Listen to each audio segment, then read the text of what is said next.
tout notre cœur, de toute notre foi, comme les mages, Seigneur, nous marchons vers toi.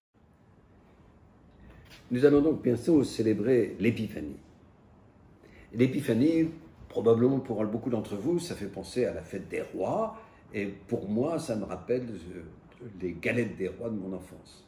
La galette des rois, c'est une vieille habitude, vous savez, on prend un gâteau, une frangipane, et puis on met une fève au milieu, et celui qui tire la fève devient le roi. On lui met une couronne de carton, et puis ça donne une occasion, généralement on boit un peu de bière, ou un peu de cidre, un peu de vin, et on est heureux.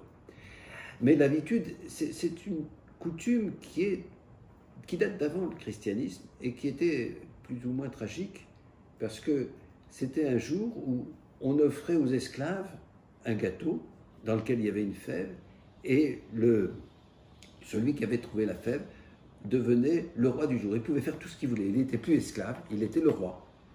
Et une fois qu'il avait fait tout ce qu'il voulait dans la journée, généralement on le mettait à mort. Donc, vous voyez, c'était tragique. Alors, on ne l'a pas toujours fait. Il y a des moments où il reprenait sa place d'esclave. Puis, on parlait aussi des épiphanies. Et là, c'était tout à fait autre chose. On offrait des sacrifices aux dieux dont on pensait qu'ils étaient venus sur terre. Alors, quand les chrétiens sont venus, ils ont voulu christianiser ces fêtes qui existaient avant. Et donc, vous voyez, les dieux qui venaient sur terre, c'était Jésus. Alors, ils l'ont fait, à distance de Noël, avec 12 jours. Vous savez que c'est la différence, 12 jours, c'est la différence entre le calendrier solaire et le calendrier lunaire. Donc, c'était une manière de reprendre cela. Il y a beaucoup d'explications là-dessus, je ne vais pas insister. Ce qui est certain, c'est que pour eux, l'Épiphanie, ça a été la fête de la manifestation de Dieu sur terre. Là où les autres pensaient qu'il y avait des dieux qui s'étaient manifestés, nous on dit, Jésus est vraiment Dieu qui se manifeste sur terre. Et ça, c'est ça qu'on a fêté. Et on a fêté le début, au fond, l'inauguration du royaume de Dieu. Alors, c'est très curieux parce que pour faire ça, on a célébré très vite, entre Noël et l'Épiphanie, des saints qui étaient comme le début de la vie du royaume de Dieu sur terre. Et alors on a fêté David, parce que Jésus était fils de David et le royaume évoquait le roi David. Et puis on a fêté Étienne parce que c'était le premier martyr. On a fêté Jean et Jacques, Pierre et Paul, juste à ce moment-là. Alors maintenant, les fêtes se sont un peu dispersées, mais on a gardé quand même Étienne et Jean, dont on ne sait absolument pas la date anniversaire de leur mort, mais on l'a fêté là parce que c'était le début de l'histoire du royaume de Dieu. Alors, il me semble que ça vaudrait la peine aujourd'hui de raconter l'histoire de la manifestation de Dieu. Vous savez que les orientaux ont plutôt mis à l'Épiphanie la naissance de Jésus, pas toujours, mais quand même souvent. Et ils ne fêtent pas Noël, ils fêtent Noël à l'Épiphanie. Et puis, nous les Occidentaux, comme les Orientaux, on a ajouté à cela, comme manifestation, la venue des mages, parce que c'était une manifestation aux païens. Et puis, on a fêté Cana, parce que c'était le premier miracle de Jésus, et entre-temps, il y avait eu le baptême du Christ, qui était le début de la vie pastorale du Christ. Voilà. Alors, ce qui est certain, c'est que ces trois événements, vous les connaissez très bien. Mais ce que je trouve, c'est que on a l'impression que Dieu s'est manifesté qu'hier.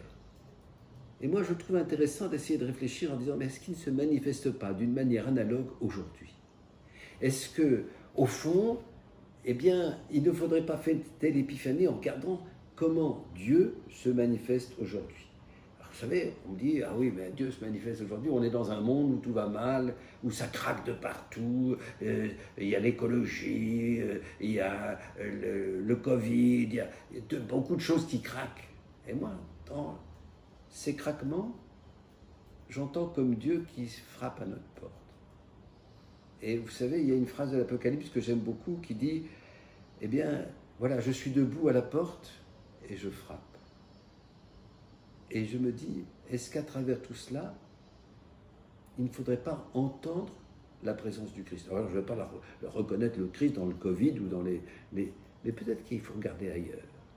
Après tout, eh bien, quand on prend chacun de ces événements, c'est un peu ailleurs qu'il faut regarder.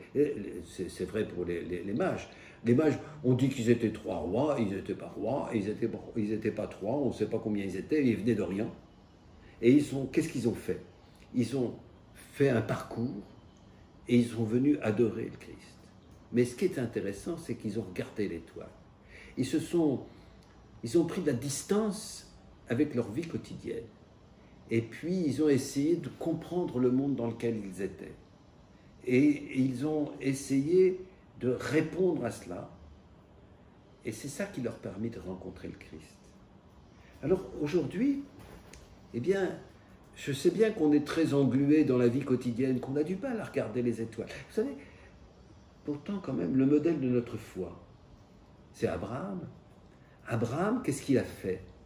On lui a fait une promesse. Il y a un moment où il a douté. Et Dieu l'a emmené dehors et lui a dit, regarde les étoiles. Peut-être que nous ne prenons pas assez le temps de regarder les étoiles et d'aller à l'aventure là où Dieu veut nous mener. En tout cas, c'est ce qu'ont fait les mages. Les mages sont partis de chez eux. Et ça me fait penser